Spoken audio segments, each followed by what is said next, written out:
Et que Dieu est très, très loin, il est allé en voyage, mais je vous dis que Dieu est avec toi. Dieu est au milieu de nous. Et quand nous le prions de tout cœur, Dieu va exaucer nos prières et nous verrons la manifestation de Dieu. Amen.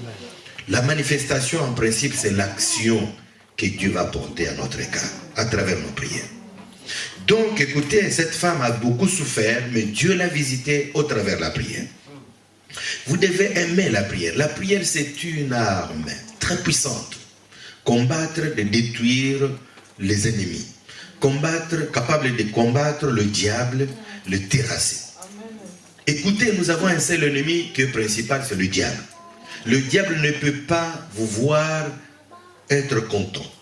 Le diable ne peut pas nécessairement accepter de te voir bien habillé, manger, avoir un travail, de voir vraiment vivre dans une vie de confort. Non. Le diable a besoin de nous détruire. Voilà pourquoi il s'appelle l'ennemi. Face au diable, il cherche tout pour vous éliminer.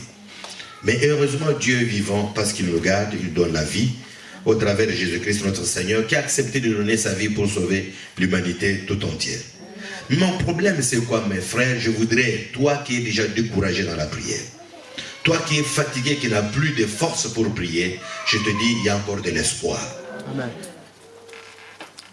Il y a encore de l'espoir. Donc la prière que tu dois faire doit être une prière puissante. Parce que dans la prière, il y a un pouvoir. Pouvoir de dominer et pouvoir de détruire. Détruire quoi? Les œuvres démoniaques, les mauvais esprits, détruire même les œuvres du malin. Voilà pourquoi je t'encourage de ne pas vous décourager, ma soeur. Toi qui es fatigué, affaibli, même quand on parle de la retraite, vous êtes découragé, vous ne voulez plus même entrer dans la retraite. Quand on vous demande de prévenir à la prière, vous dites, mais comment, qu'est-ce que je vais encore prier? Je te dis qu'il y a une puissance, il y a un pouvoir qui est incarné dans la prière. Voilà pourquoi notre Seigneur Jésus-Christ, qu'est-ce qu'il a dit? Il dit, tout ce, quand vous lisez dans le livre de Matthieu, chapitre 21, verset 22, il dit, tout ce que vous demanderez avec foi, en priant, vous le recevrez. Il dit, tout ce que vous demanderez avec foi, en priant, vous le recevrez. Dieu n'est pas comme un homme, frère, pour se faire fatiguer. Ou soit quand nous prions, nous sommes nombreux, il va dire non, je me fatigue, je peux exaucer telle prière. Non, écoute, nous sommes au-delà de 7 milliards de personnes dans le monde entier. Mais il faut vous imaginer, il y a plus de 3 milliards de chrétiens. Mais à chaque instant, il y a des gens qui sont à genoux en train de prier et de faire des demandes à l'Éternel. Mais Dieu Tout-Puissant est en train d'exaucer à toutes ces prières-là. C'est pour te dire que Dieu ne se fatigue jamais. Amen. Nous les hommes, nous pouvons nous fatiguer, mais Dieu continue à exaucer nos prières parce qu'il est notre Père. Amen. Il nous aime beaucoup, frère. Et quand il nous donne, il donne des choses meilleures. Amen. Il ne peut pas donner des choses vaines à ses enfants. Mais je voulais vous dire que la prière que tu dois faire, pour qu'elle soit puissante, une prière de foi. Amen. Écoute, la foi, c'est une ferme assurance des choses que l'on espère, une démonstration de celles qu'on ne voit pas. Moi, j'ai eu à comprendre, à expérimenter la puissance de la prière. Le moment où je vous dis que j'étais malade, mais avant d'être malade, il y a mon fils de 28 ans. Il est en bonne santé, mais il sentait un peu de malaise. Il est allé voir son ami qui est médecin. Alors, le médecin lui a prescrit un médicament et il fallait le piquer, une piqûre. Au lieu de lui piquer à travers les veines, plutôt à travers le derrière, et il a piqué à travers les veines. Donc, une confusion totale. L'enfant était totalement découragé, plutôt dérangé, et il a failli mourir. Il a fait des heures, moi je ne savais rien, nous étions en prière. J'arrive à la maison vers 20 h, je ne vois plus le garçon. Je demande, non, il est allé voir son ami. Écoute, mes frères et sœurs, je vous dis un témoignage qui est réel. L'enfant souffert à partir de 20 h jusqu'à 3 h du matin. Et à 3 h du matin, l'enfant ne bougeait plus, ne parle plus. Moi, je ne savais rien. Entre-temps, j'avais déclaré une retraite à l'église de maman. Mon épouse, avec quelques filles, mes enfants, ils sont allés à l'église en train de prier. Moi, à la maison aussi, je passais la nuit, mais je ne savais rien qui s'est passé. Écoutez, vers 4 heures, je vous dis au nom du Seigneur, vers 4 heures, on m'amène l'enfant qui était déjà mort. J'ai entendu, on est en train de frapper à la grande portail. On a ouvert et on m'amène un enfant qui est cadavre. L'enfant ne parle plus, ne bouge pas, mais tout son corps était tellement froid, comme si quelqu'un qui venait dans la chambre froide, de la chambre froide. Je regarde l'enfant, ne bougeait pas, ne parlait pas. J'ai dit, qu'est-ce qui ne va pas? Je commençais à prier, je vous dis au nom du Seigneur. Je priais, j'ai dit, Seigneur, ne m'abandonne pas. Perdre un grand garçon de 28 ans, et ce n'est pas facile. J'ai commencé à prier de 4h30 jusqu'à 6h, l'enfant ne revenait plus. J'ai pris de l'eau.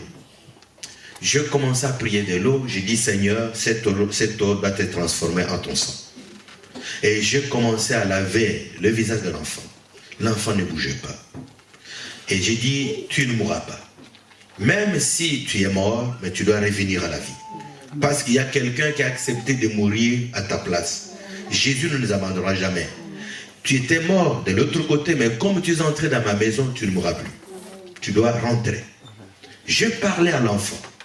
Et je l'ai transporté, je l'ai mis dans la voiture. Alors, je me dirigeais vers l'église. J'ai dit, mais comment expliquer à la femme, à mon épouse, en voyant l'enfant comme ça, elle risque de rendre là, de tomber, de piquer la crise.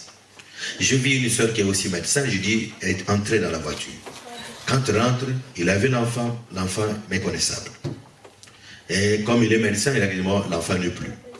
On l'a mené dans les centres de santé, on a testé la tension en dessous des 0. Vous savez qu'ici, quand on voit telle tension en dessous des 0, c'est tout.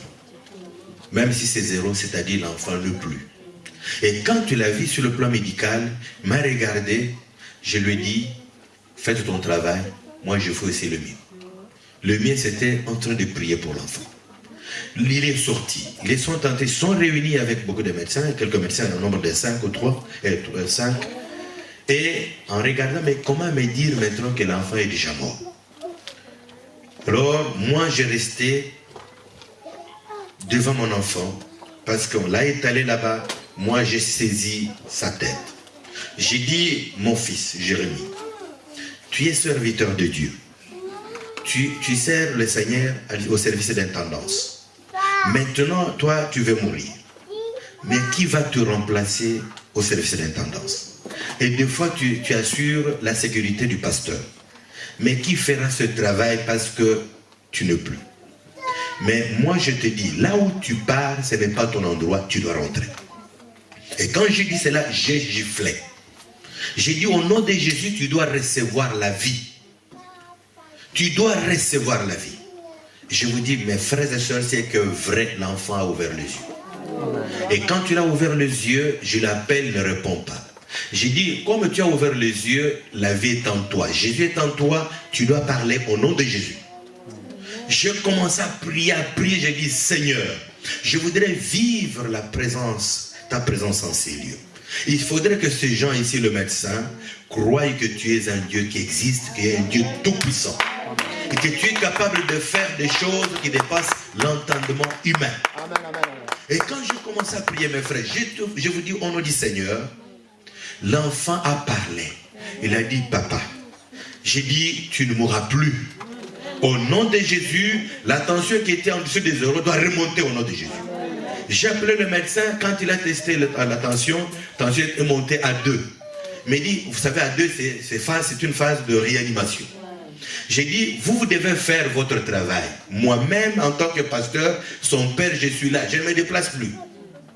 Je vous dis, écoutez, de 4 heures jusqu'à 18 heures. J'ai même pissé. Je ne suis jamais déplacé, même pas prendre de l'eau, même pas manger quelque chose. En train de prier, mon épouse m'a rejoint là-bas, ensemble avec les frères et sœurs de l'église. On a commencé à prier jusqu'à 18h, et à 18h, la tension est remontée jusqu'à 5. J'ai dit, 0 c'est un chiffre, 2 aussi c'est un chiffre, 5 c'est un autre chiffre. Comme vous êtes déjà arrivé à 5, c'est tout, tu ne mourras plus. Et je vous dis, au moment où je vous parle, l'enfant est en bonne santé. Amen, amen, amen. Par le miracle du Seigneur. Amen. Donc, voyez la puissance de la prière. La prière peut transformer des choses.